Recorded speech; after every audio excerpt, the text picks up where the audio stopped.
WrestleMania 31, in my opinion, was the last great WrestleMania. It had an Intercontinental Championship ladder match. It had Seth Rollins versus Randy Orton, Triple H versus Sting, and the main event of Brock Lesnar versus Roman Reigns. Now, ironically, heading into this show, not too many people were excited about this match. A lot of people were not happy that Roman Reigns won the Royal Rumble match that year over Daniel Bryan. I remember going to a live event at Madison Square Garden in February of 2015, before this WrestleMania. And in the main event, Roman Reigns was in the main event, Seth Rollins was in the main event, Daniel Bryan was in the main event. Seth Rollins and Daniel Bryan were cheered. Roman Reigns got booed out of Madison Square Garden. You see, Roman Reigns was getting forced down the throats of the fans. He was getting pushed very hard as the next guy, and people were rejecting it because his character on screen was not very good. It was basically destroyed, I think, by Vince McMahon or whoever the creative person behind it was. And he just looked so lame. It really wasn't his fault. It wasn't working, and nobody really wanted to see this match. In fact, in the lead up to WrestleMania, I wasn't even excited about this WrestleMania. But funnily enough, it turned out to be the last great WrestleMania that I've seen. Everything since then hasn't compared to this one. I mean, it was just a good show all around with an amazing ending.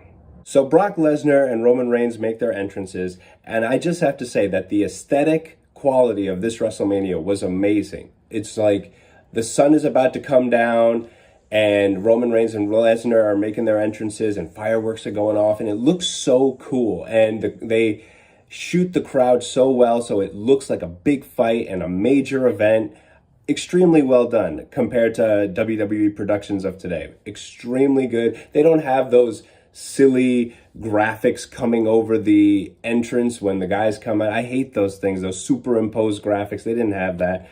And so this really feels like a real big-time fight. Remember how I said people weren't anticipating this match? Well, within the first 30 seconds, Roman Reigns and Brock Lesnar changed all that because they immediately started beating the heck out of each other. And Brock Lesnar landed a German suplex on Roman Reigns and then an F5 and just stood there like, yeah, look at what I just did. You know, I beat down the company's golden boy. It was great. And so right at that moment, they got the crowd into it. Most people wanted to see Roman Reigns get destroyed, and that's what it looked like this was going to be in those first 30 seconds. So Roman Reigns starts fighting back a little bit, and he hits a clothesline on Lesnar. Lesnar doesn't fall down. Roman Reigns hits the rope and does another clothesline. Brock Lesnar no-sells it, gives him another suplex. The crowd is loving this. So the first part of this match is basically Brock Lesnar is the predator, Roman Reigns is the prey, and Lesnar is just having his way with him, suplex after suplex after suplex, knees to the midsection, knees to the midsection. Like Roman Reigns, when he's down, like he smiles a couple times, and they're questioning why. The announcers are questioning, why is he smiling? Jerry Lawler says that's like whistling in the graveyard. And Lesnar is just absolutely destroying him. And the crowd loves it. This is exactly what they wanted to see. Lesnar goes to spear Reigns off the ring apron. Reigns catches him, kicks him a few times. You can hear the Reigns fans in the audience start cheering because now he's getting a little bit of offense in. And when he goes to kick him one more time, Lesnar catches his foot and clotheslines him viciously right off the ring apron, and Reigns lands on the floor. The crowd loves it. After a couple more suplexes, Brock Lesnar hits a second F5 on Roman Reigns, goes for the pin. He didn't go for the pin the first time, but he goes for the pin this time. Roman Reigns kicks out at 2. And then Lesnar sort of smiles like, oh, okay, so you got some fight in you. Lesnar stands up, he takes his gloves off, and then he grabs Roman Reigns and starts slapping him and punching him. See, this is a very simple match. And it's little things like that that make the difference in the storytelling. See, it doesn't have to be all flips. It doesn't have to be dives. It doesn't have to be crazy moves. These guys are having a very simple match, but it is incredible. The atmosphere at this point in the match is incredible. People are locked into this match. They're not bored. They're not going for a bathroom break. They want to see this match. There was a "This is awesome" chant.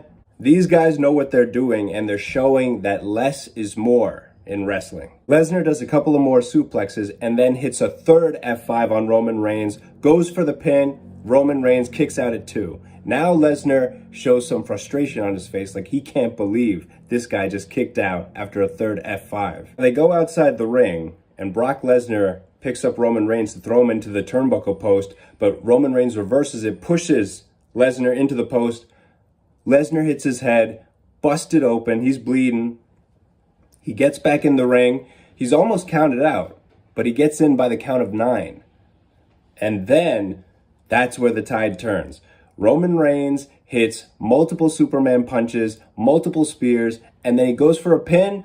People actually thought this might be the finish. They were like, oh, Reigns is going to become the champion. You can hear all of Reigns' fans cheering him because this is the most offense that he's had the whole night.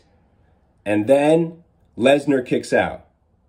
But the crowd really bought into that near fall. They're doing a great job in this match. Then, just as it looks like Reigns might get another Superman punch or spear, Lesnar catches him, F5, and then Seth Rollins' music hits. Seth Rollins was the Money in the Bank briefcase holder at this time. Now, when this match was going on, in my head, I was like, the only thing that could make this match better is if Seth Rollins cashed it in. That's what I was thinking while I was watching this match when it was live back in 2015. I was like, that's the only thing that can make this better.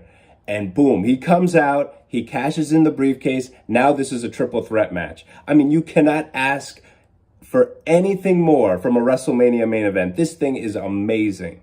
Seth Rollins hits a curb stomp on Brock Lesnar. Then, as he goes for a second one, he gets caught by Brock Lesnar, and it looks like he's going to give him an F5. But Roman Reigns comes in the ring, spears Brock Lesnar. Rollins falls off, gives a curb stomp to Roman Reigns, pins Roman Reigns. He's the new WWE champion. The crowd goes nuts. This is as exciting of an ending to a WrestleMania that I've ever seen. And it was the perfect atmosphere. All the planets lined up for this match. The crowd was great. The match was the right match to do between these two. It's good that they didn't do 50-50 booking with Roman Reigns getting half the offense and Lesnar getting half the offense. No, Lesnar was destroying Reigns. Reigns only got a couple of lucky shots in, and then Rollins came in and ruined their whole night. It was outstanding. The perfect end to a WrestleMania. I give this match 5 out of 5. It's as good of a wrestling match you're ever going to see in the main event of a WrestleMania. It's a must-see event. Incredible. And they showed that you can have a simple match and have it be just a complete transfixing experience.